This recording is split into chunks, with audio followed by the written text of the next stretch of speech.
You're walking back toward camp at dusk, and something in the tall grass is moving at exactly your pace, staying just behind you, just out of sight. You'd pull out your phone, or at least walk faster toward people. 2 million years ago, that exact feeling wasn't paranoia. It was usually correct.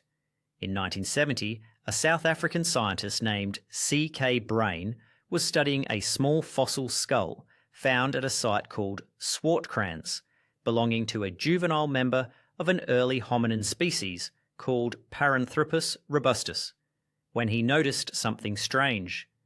2 punched-in holes, close together, on the back of the skull, too round and too evenly spaced to be ordinary fracture damage.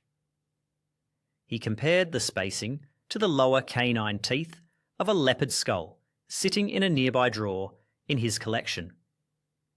They matched almost perfectly, tooth for hole, gap for gap.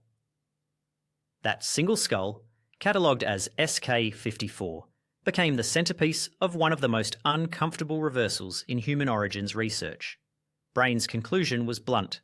A leopard had killed this individual, carried the body by the head the way leopards still do today, and eventually left the skull behind in the cave, where it would be found roughly 1.8 million years later. Why does one punctured skull matter so much? Because before Brain's work, the broken, scattered bones piling up in these South African caves had been read as proof of something else entirely, that early hominins were violent, weapon-wielding killer apes, smashing in each other's skulls with bone clubs and stone tools, fighting their way to the top of the food chain through sheer aggression. It was a popular, almost romantic theory, and it fit nicely with the idea of humanity as a species defined by conquest from the very beginning. Brain's research quietly took that theory apart, one cave at a time. The damage wasn't hominins killing each other.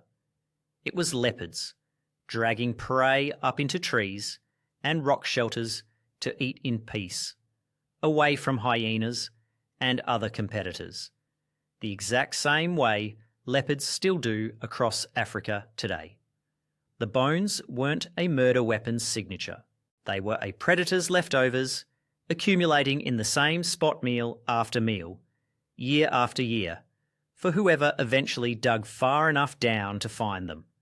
Brain wasn't working with one lonely skull either.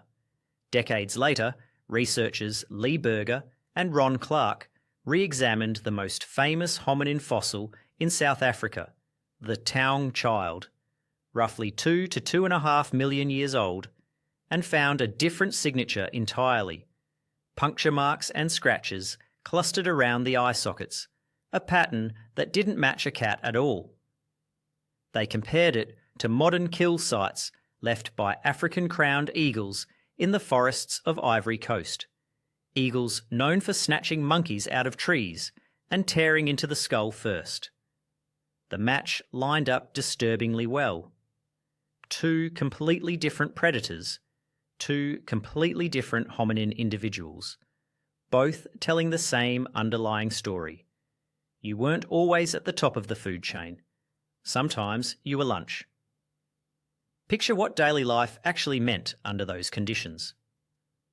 No spear with real reach, no fire to hold a predator back after dark.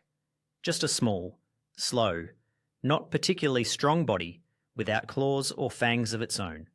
The grass that hid food also hid teeth. The same tree that offered fruit could be hiding something with better night vision than you, watching you the entire time you thought you were the one doing the watching. Here's the part that should genuinely unsettle you.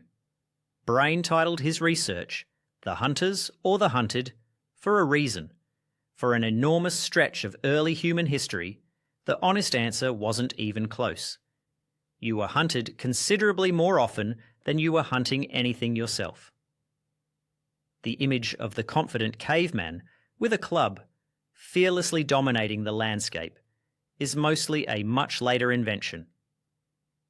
The actual story starts with something closer to prey behaviour, staying close to the group, watching the tree line, going quiet the instant a sound didn't belong.